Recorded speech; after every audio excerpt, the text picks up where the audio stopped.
Ok, me do gbe na we va gbe kepe avala dzi. Egbe nu me di be miakpɔ nye be mele mele video ya wɔ le. Nu me le wɔ nye be video nu software me call le video edit. O le yɔ be KineMaster. KineMaster ma call link ko da de video to. Kple susu be o tse na te wa kpɔ ya te wa kɔ no video de o try. Video yi me di be ma wɔ egbe tso miatɔgbiwo ƒe avuyo le wɔ kple coronavirus ya. Edzidze me heme kpɔ miatɔgbiwo be wova le gbedo ɖa le mia mawu yɔ mawu kitikata yɔ kple susu be ne coronavirus ne yi to. Vɔ nye me kpɔe be eɖe fu vie kple susu be nuka virus aɖe amegbetɔwoe le wɔ mi se be amegbetɔwo le wɔ le lab, ame ɖewo tse be 5G ame ɖewo tse be virus yovo kɔ be yewoa kɔ va wu ame yibɔwoe ya do le woƒe asi me. Enya me di be ma gblɔ nye be miatɔgbiwo wɔ avu. Enya kpɔ abe ale na kpɔ le nyewo background la.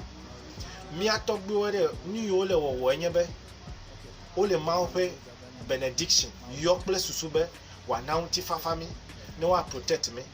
Vɔ nya vi ɖe yim le asi nye me di be ma gblɔ nye be egbi ɖe ne le to ɖe gbedodo ɖa ŋu la. Nyagbe yiwo le zaza le le gbedodo ɖa me ɖe alo babiawo le Mawu bia ɖe. Enye me kpɔe be susɔ vie. Wowɔe wònyɔ. Vɔ nye me kpɔe be susɔ vie nu katã wo susɔ vie. Dɔlélie ɖe.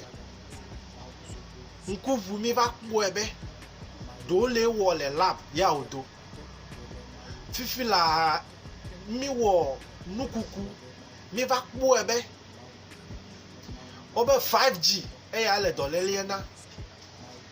Ame ɖewo tse gana mi nya be dɔlélie ɖe mekpɔ do. Vɔ nu yi do nye be wokɔ amatsi ɖe kɔ gbɔ be ne yewoa va try alo yewoa va ze na ame yibɔwoe. Abe ale ne se le video me. Wokɔ amatsi ɖe kɔ gbɔ Africa French tɔwoe lo.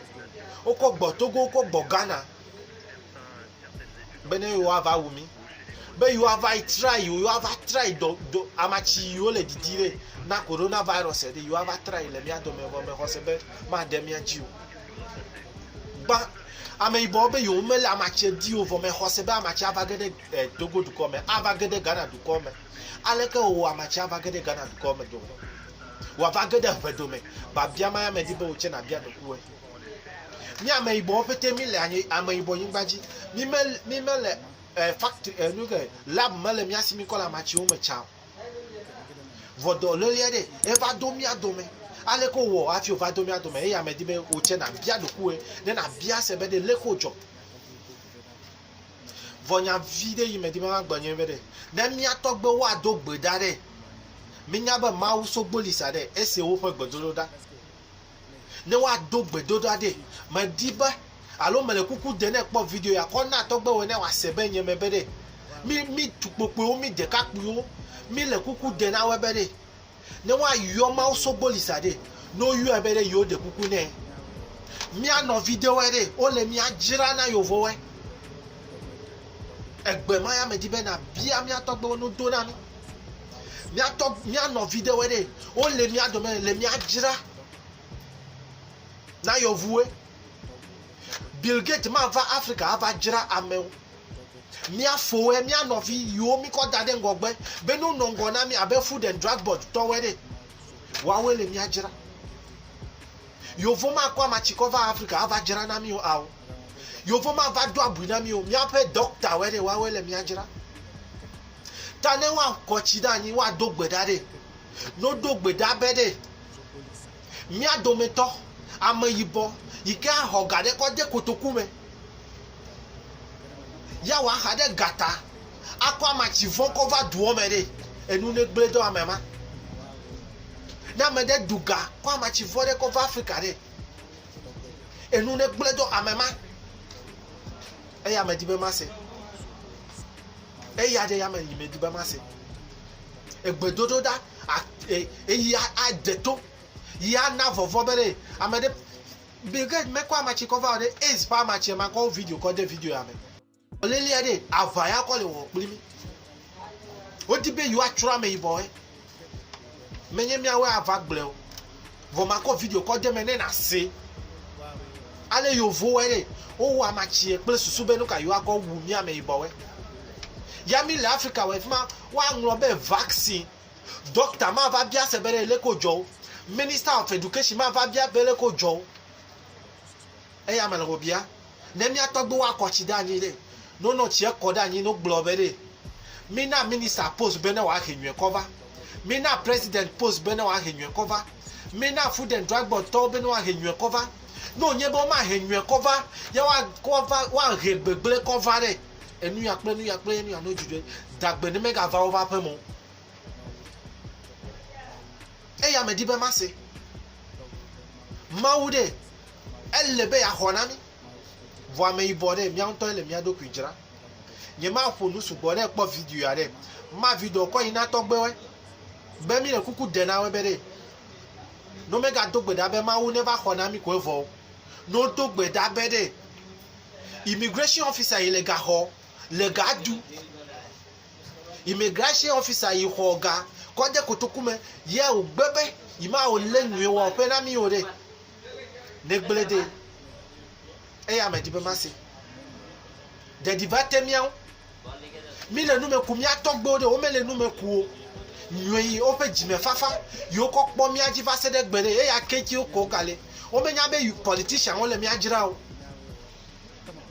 Eya me di be wo de ma video na togbe o ne po. Na nye tugbeje nye de vie po video de me na togbe o ne po. Be mi le kuku de na we ne wa kochida nyi de. No kochida nyi be de politician we. Fia fito we yo le mi afi. Food and drug board to we. No kochida nyi. Hadebe no ka me blole nyo previous video me be. O ko bi ba ko ide court va isuele court. President JJ Rawlings egbonya de. Abe na mi le vovo na nyate piere. Alo ni mi le nyate pie dide. Mi ade konu me ye mi akpo nyate piere. Ye ma fonu subo. Mi ade konu me de ye mi akpo nyate piere. Na mi ade konu me mi akpo nyate piere ko de mi le kuku de na mechichiewe. Togbegawe no kochida anyi be nyate pe ne no ape.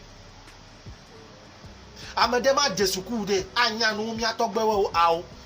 Mi atogbewe de wa wo nya anyi gbalela. Enya so ila sinye ma gbe ma. Me bia dagbe na mesia me. Me ga nglobo jagba ne na subscribe. Ne subscribe for them me. Na be togbe wo ponku ne klire wo. Be tukpokpo pe de ka kpi obere. Ne wa kochida anyi de no bia ma so bolisa bere. Ne pede miawo. Ne dame vodi oda. Ame jirala ode no de oda. Na me yo na dua ingogbere. No vale ezignami. Hadebe ogbebe nuka yo ma swear. Ne o ide court alo yi na fiazi pe hopede. Wa vai ko bibla wa swear le bibla. Wa ka tam de bibla wa ka tam de kora ple eyin. Vo mi aba mi ade konu ina na be. Ne mi kwasiji ji de be dinare. Wa ya ogbe be yo ma da si me. Hadewa va kpo nyate fieta. Me bia dagbe na we. Me adale me blevai. Mi anoka me. O jagba na no kaji ma wo ta to. Ke blema ke ta wo to. Maga ngobo ke blema ke ya no yo be ma wo so bolisa.